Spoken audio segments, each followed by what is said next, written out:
Often the best source of hope in a crisis is people committed to doing whatever it takes to try and save a life. I'm William Shatner. Tonight, true stories of danger, heroism, and faith on Rescue 911. July 11th, 1988, Bedford, Indiana, 8 p.m. Video 54, proprietor Troy Salee was leaving and locking the front door. Any chance we still run a video? He convinced Troy to open the door and allow them to come in to rent videos.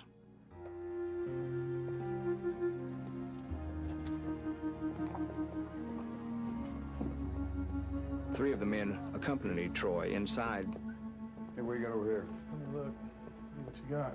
Yeah, that's right here. Once inside the store, one of the men told him that this is a robbery. Give me your keys.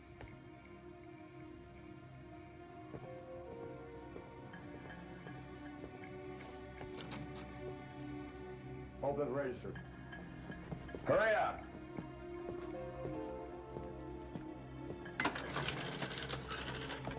Let's go. Come on. Get in here. I'll be up front. Put your hands behind your back.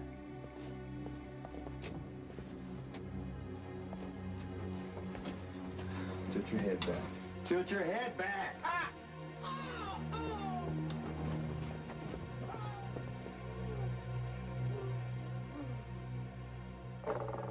At 8:15 p.m., a call for help came in. Hey, bud. This is Troy at Video 54. Yeah. I've been cut up. I've been robbed. How many hell you man? Troy Salee? Yeah. I'd known him for quite some time. It was a little strange coming from somebody you know, but the first priority is, of course, you know, do your job. I'm in trouble, okay?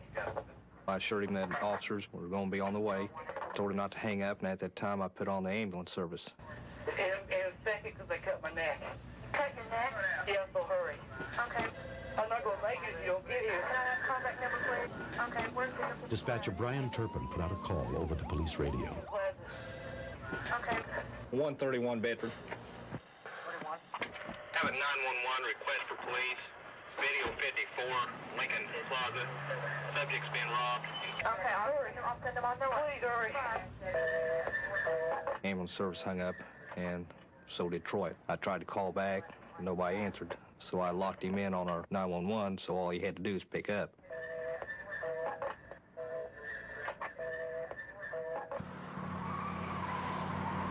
The shift commander on duty that night was police officer Ken Bell.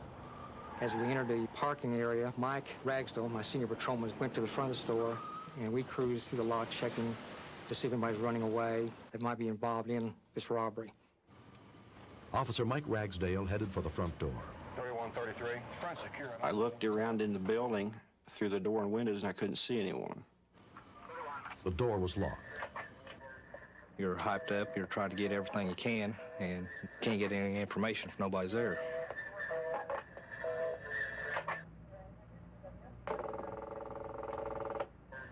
Please, our emergency. Hey, this is Troy. Yeah, where you at, Troy? In the video store. They're out front. I can't help it, man. I can't get out of the office.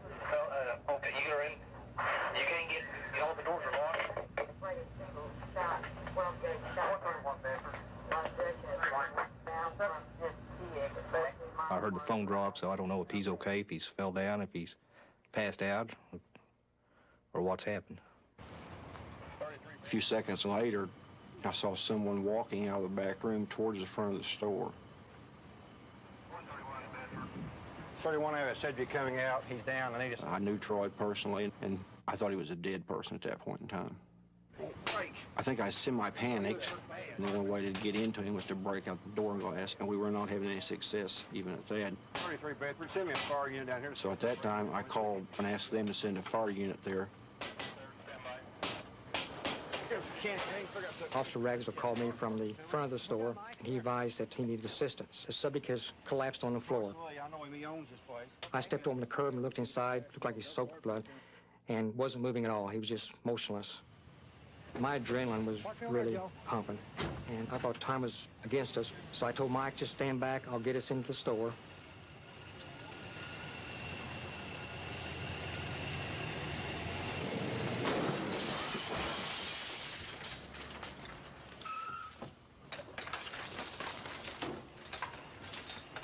Cover.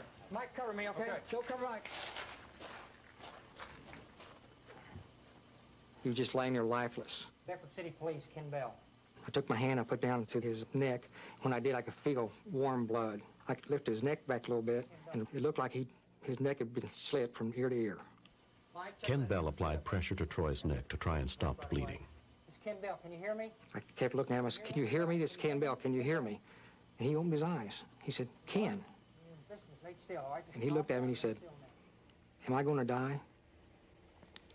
And I said, no, the ambulance will be in a few minutes and they're going to take care of you. In my mind, I thought he was going to die. But I didn't know how to answer him. I said, Troy, I need to ask you some questions. What is that, Troy? He said, will you promise me something? Promise me you'll catch these guys that done this to me.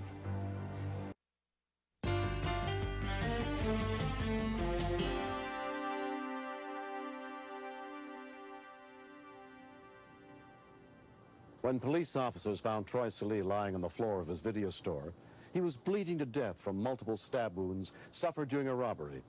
Police officer Ken Bell was doing anything he could to try to keep Troy alive until paramedics could get to the scene.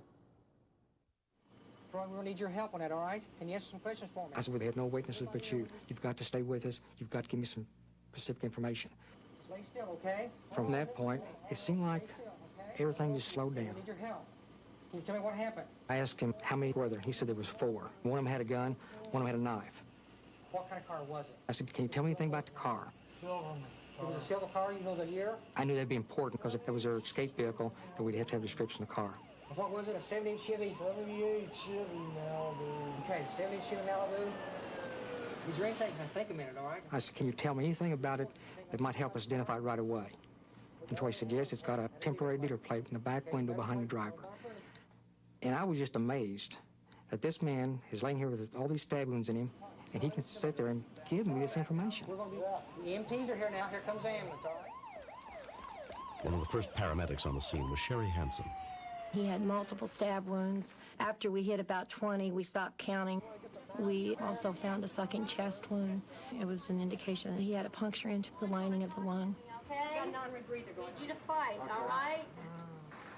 Detective Commander Paul Endress arrived and took over the investigation. Once I had the information about what had happened and I saw all the blood inside the store, my thoughts were we were dealing with some very ruthless and gruesome men. We needed to get them, and we needed to get them fast. Ken relayed the information gathered from Troy back to headquarters. Turpin, it's Major Bell. Got it. At that time, I dispatched it to the other communities, so everybody, north, south, east, and west, get the communication. Requesting to investigate reference armed robbery occurred in this city approximately 20 30 minutes. miles away in Brownstown, Lieutenant Paul Starr was on routine patrol. I'd been there about 6 or 7 minutes, and a gray Chevrolet with a temporary license plate stopped at a self-service service station. I called my dispatch and asked if one of these individuals in his car had on a white or a light-colored shirt. Hold on, I have an emergency call. Dispatcher Brian Turpin confirmed that one of the suspects was wearing a light-colored shirt. 36-25-3, I believe this is a suspect vehicle. You might give me some backup start this way. When Troy's parents, Marge and Bob Salee, showed up at the scene, officers would not allow them to enter the store.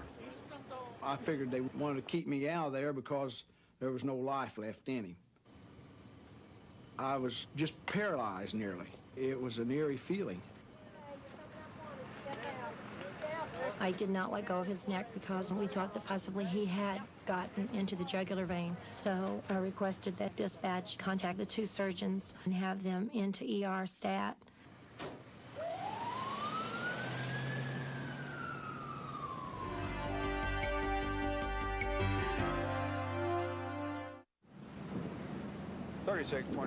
I got where my lights would shine in the back window of the car, and the individual on the left ear had a long dangling earring. 25-3, would you contact Bedford again? So I got back with my dispatch, and they confirmed that yes, one of these individuals did have a red T-shirt and a long earring. I stayed with the vehicle, and we were getting close to a government housing project. So at this time I said, best give me some help as soon as you can. If they get out of this car and get in this project, we're in for a shootout. At Bedford Medical Center, Troy's mother finally got to speak to him. He was worse than I thought he would be. I kept saying to myself, you can't cry. You know, I thought if he sees me crying, he's going to get all excited about this. I just stood there and I said, "You're going to make it." And he said, I'll make it. And then he said, "I love you guys." I kind of thought, you suppose that's the last time he'll say that? They pulled into the project, pulled up to the curb, and the vehicle stopped. The back doors of it opened. By this time, I was out of my patrol car. Stay in the vehicle. Close the doors. Close the doors. Close the doors. Close the other door, I'll blow it off.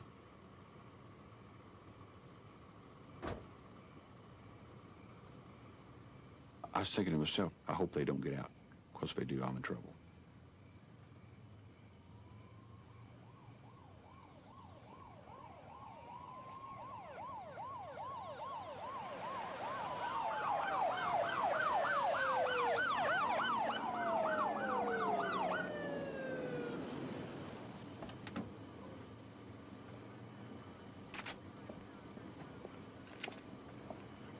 Put your hands up where I can see them.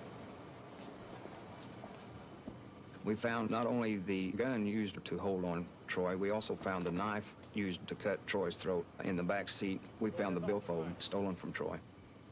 Also found in the car was evidence linking 3 of the suspects to the kidnapping and murder of a young woman in Kentucky.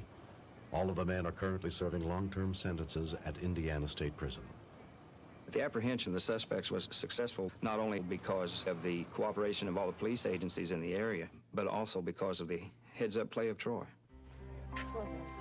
Troy Silly not only survived, but has completely recovered.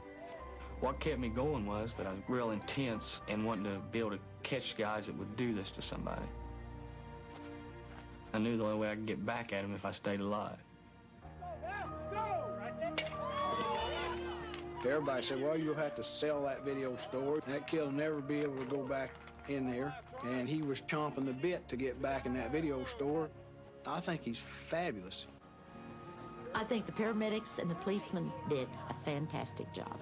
I don't think there could have been any better. They were there real quick, and I feel like they're the reason he lived. For a team to act like that and to respond like they did and get me to the hospital and take care of me, I think they deserve a lot of credit. I owe them my life.